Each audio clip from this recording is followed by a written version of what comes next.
Welcome. My name is Joseph, and in this weekly online YouTube class, we're going to focus on improving your reading, listening, speaking, and writing skills for the TOEFL and your academic English by focusing on a very special word, vulnerable. So, let's go ahead and get started. In order to improve our writing skills, we have to make sure that we know how to spell this word correctly. So we spell this word V-U-L-N-E-R-A-B-L-E, vulnerable. Now I've noticed in some of the homework that you've been turning in that some of the vocabulary words that we've been studying are misspelled. So I want to make sure that you guys really try this. So make sure to write it out 7 times correctly in your scratch paper, and make sure to pause the video and try it right now.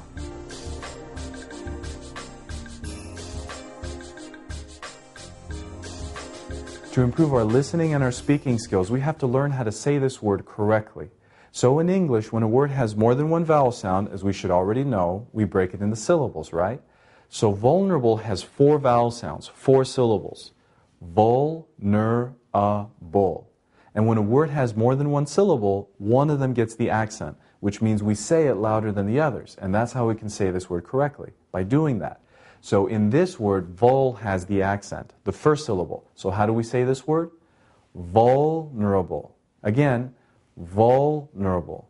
So let's go ahead and have you pause the video so you can practice saying that accurately 7 times. So let's go ahead and do that now.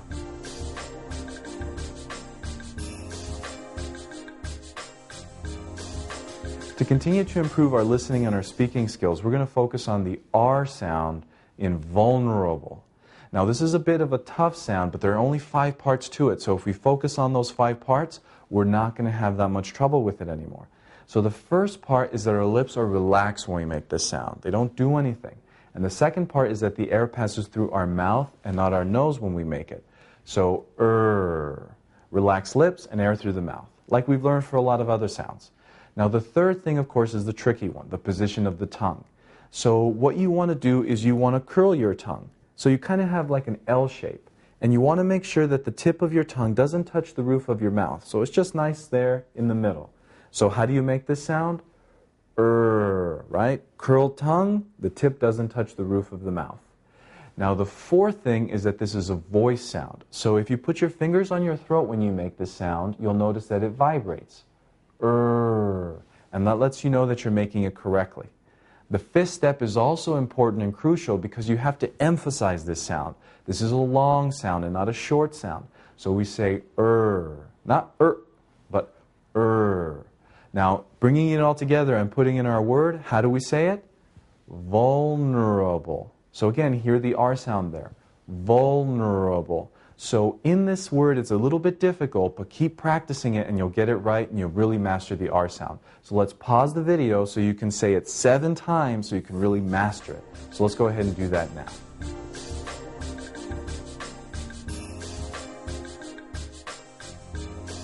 To improve our reading and our listening skills, we have to know what vulnerable actually means.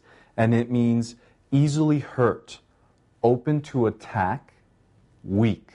And we use this word as an adjective, vulnerable, as an adverb, vulnerably, and as a noun, vulnerability. To better understand this word, let's bring up a hypothetical example. At this point, I usually bring up our friend John, but today I'm going to bring up John's wife, Susie. Now, Susie is a wonderful wife, and she knows that John is under a lot of stress these days. So he's sensitive. She knows that he's very vulnerable. And there I use vulnerable as an adjective to describe John's condition, his situation. He's weak. So Susie is extra nice to him. But John's trying to live a normal life. So today he decides to cook dinner for his family. He decides to cook spaghetti. But unfortunately for him, he burns the sauce. So the spaghetti comes out terribly. So he walks with the dinner in his hands towards the kitchen table vulnerably. So there I used vulnerably as an adverb to describe how John walked. Not with confidence, but scared, open to attack. Now, everybody's pretty nice to John because they know he's stressed. But John Jr., John's son, is pretty direct. So when he looks at the spaghetti, he says, "This looks horrible." And John is hurt because of his vulnerability. And there I use vulnerability as a noun to describe the source of John's pain. So after this, John runs to his bedroom, closes the door, and cries himself to sleep. So I don't really know why I'm so tough on John, but I still know he's a great example for us to learn from. Now for the fun part. This is where I get to review your work from last week. Now last week's word was apparatus, a noun which means a complex instrument or a machine with many parts. And your homework was to use that word in a hypothetical story to illustrate its usage.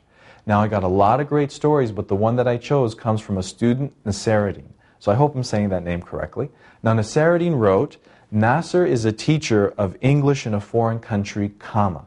Now there's a little bit of trouble with the comma because we actually need to replace that with the period, because Nasser is a teacher of English in a foreign country is a complete sentence.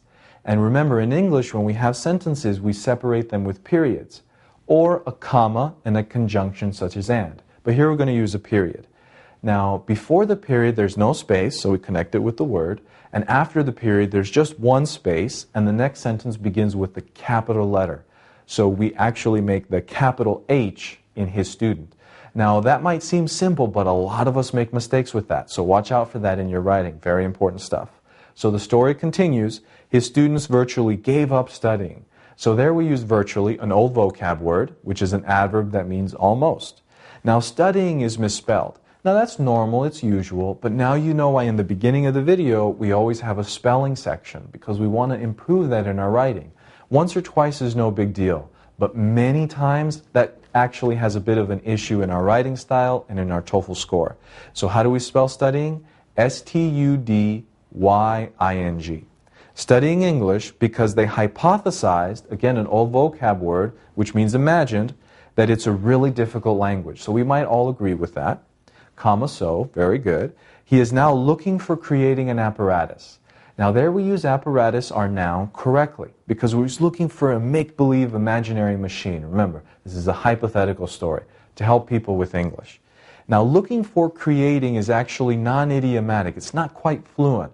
We have two choices. We can either say is now looking for an apparatus, or he is now trying to create an apparatus. So we'll say trying to create because I think that matches what we were getting at. Now we continue to solve their problems. Now this is a bit of a usage issue, an idea of fluency, because we describe that the students are having trouble, they're having a hard time, but they're not necessarily having problems. We didn't identify any specific issues. So solve their problems doesn't quite work here. We might want to replace it with to help them. And that's a great story. Now the first mistake that we saw with the comma is actually incredibly common, and we all make that mistake. So if you click on the link below the video, we actually have some exercises on Noteful and some lessons to help you so that you never make that mistake again. And trust me, you want to visit that because at the end of the exercises, I think you'll almost never make this mistake. And that's definitely going to improve your TOEFL score and improve your general writing. So I hope you guys check that out. So thank you, Nasseruddin, for submitting that story. I hope you guys learn from it. And again, great job. I hope you enjoyed the class. Now it's time to learn about next week's homework. I want you to record yourself using the word vulnerable while answering an example TOEFL speaking question number 2. And that question is, do you agree or disagree with the following statement? Children should help with household tasks as soon as they're able to do so. Use specific reasons and details to support your answer.